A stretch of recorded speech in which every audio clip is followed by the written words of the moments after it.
How much of a battle was it for you to establish yourself as a promoter in the era of Duff and... Well, they were a cartel, weren't they? Duff and... There was Mickey Duff, Mike Barrett, Jarvis Astaire, and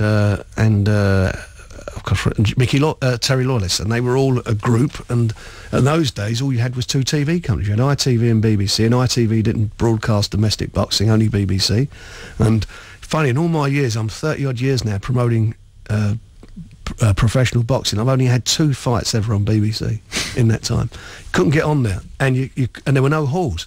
In those days, you could just go in London. It was just the Royal Albert Hall, or you went to Wembley. Wembley in those days was 10,000 seater, and the Albert Hall, which has a lot of debenture seating, only has 3,500 seats for you to sell.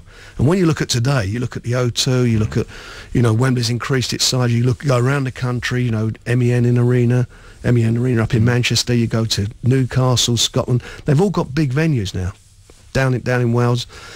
NEC in Birmingham. NEC, but you get more people attending shows now than you did back then. And the live attendance is more. There are more TV shows than ever that are on, believe it or not. And it's just that what you don't get is the ink that you used to get in the newspapers. Every newspaper had a dedicated boxing boxing writer. Colin Hart. Yeah, you had all the guys on it. And you think of an evening newspaper like the Evening Standard or the Evening News back in those days, they'd have 4 or 5 editions. So there was a different story in every edition. Now it's changed. Is it a scary business, promoting boxers? No, it's not scary. It's very competitive. But then all sport's competitive, isn't it? I mean, people talk about, there's always arguments and rows in it, but, look at for years with Wenger and Alex Ferguson, you look at whatever it is, there's always some argument. Look at Virgin Airlines and British Airlines, British Airways, I should say. There was all that stuff going on. There's always something going on. This competition is what makes things work and make it healthy. How many rows do you think you have in a day? How many rows? Yeah. Well, once I'm out of the house, I'm all right.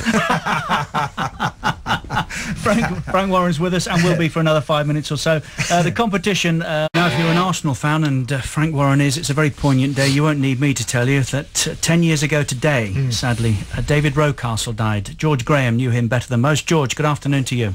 Good afternoon, Richard. How would you describe him, George?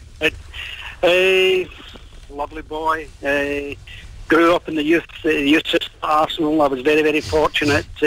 When I took over, had a lot of outstanding young talent come through from the youth policy, and David was probably one of the most outstanding. Just not only a lovely footballer, but also a lovely boy. Willing to learn, a lot of talent. Could take people on. On the right flank. Used to get his crosses in, scored his share of goals. Just a nice lad, lovely lad. You had to make the decision to let him go, George. How difficult was that when you sold him to Leeds? Yeah, that was probably one of the most difficult decisions I ever made, really, and it was mainly because of the problem he had with his knee. If he didn't train, the difficulty, Richard, he would put on weight, and if you put on weight, then he couldn't do the power work that they were doing at the time, and it was a chicken and an egg thing. He had to train hard, and his knee blew up. If you left him, if you didn't train him too hard, then he put on a lot of weight, and that's one of the reasons why we let him go to Leeds. But it was a difficult decision, I can assure you. How will he be remembered? How is he remembered by Arsenal supporters, would you say? Well, it was probably in my side. We were very functional. We were really determined. We based it along hard work. We did an awful lot of closing down, the early closing down in the opposition half.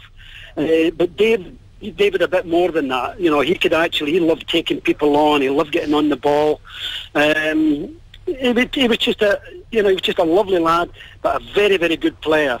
And he was a bit different from some of the rest of the boys. That's not to say the other boys weren't good players, but David was more of an individual boy going down the right flank. Nice isn't a great word, George, but he was a nice guy, wasn't he, David? Yeah, and everybody liked him. And this is why he's very well remembered at Arsenal. Even his wife and his kids, Arsenal looked after him superbly. They come to home matches if they want to.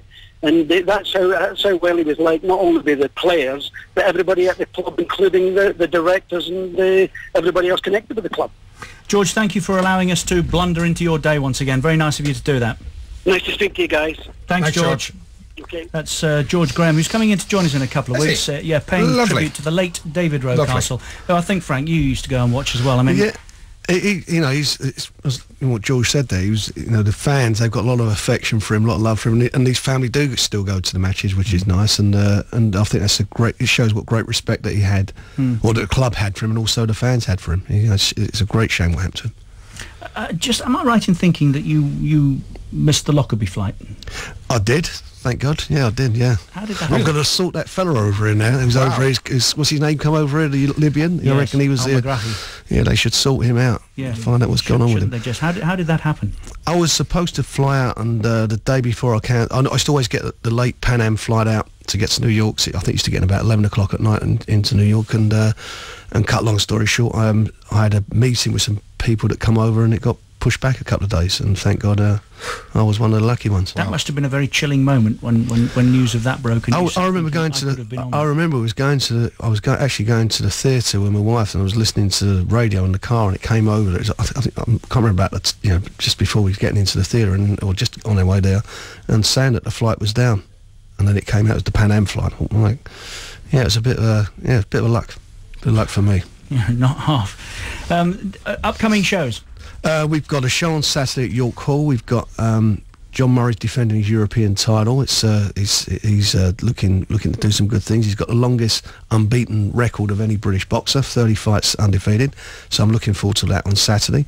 And then on the 21st of May at the O2 Arena, we've got, as I mentioned earlier, Nathan Cleverly challenging for the world title, light heavyweight title.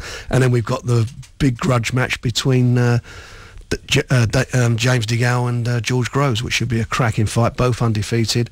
It takes you a little bit back to the Ben Eubank days, so I'm looking forward to that one. They were great days, weren't they? No, great days. How many will be there, do you think, the O2? What are you expecting? That'll be sold out. If that's not sold out, I'm going to be really sold out? disappointed. What's sold out for the holds will there with their corporate hospitality. We get about 20,000, just over 20,000. It's a big great atmosphere. That's a proper crowd, isn't it? Well, come along, boys. And come boxing's not popular?